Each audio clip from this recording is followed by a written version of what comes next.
Today, the First Alert chopper flew over Sandy Springs after a 911 call about an assault turned into a shooting involving police. It's left one man seriously hurt. Now, this happened at the intersection of Roswell Road and Dunwoody Place. Atlanta News First Sarah Hammond has been at the scene all afternoon. She joins us now live. And Sarah, what do we know so far?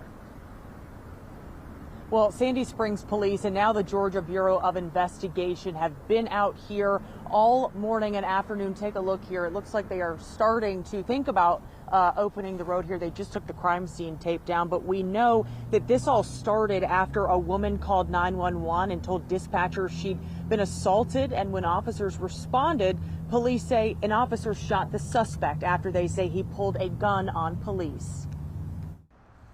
Sandy Springs police say a woman called 911 around 10:30 this morning after someone allegedly assaulted her near the Bank of America and Citgo gas station on Dunwoody Place. The original call came out as an assault call between two individuals. The individuals had separated prior to the Sandy Springs police arriving on scene. When police arrived, Sergeant Leon Milholland says they found the suspect and started talking to him. While speaking with the offender pulled a weapon on the officers.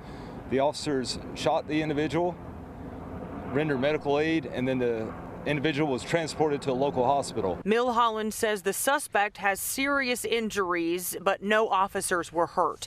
This was the scene hours later as the GBI arrived on scene to investigate the shooting involving the officer, while Sandy Springs detectives continued to investigate that initial assault. The assault had nothing to do with any of the stores in the area. Now he says cameras from businesses, roads, and police body camera will play a huge role in this investigation.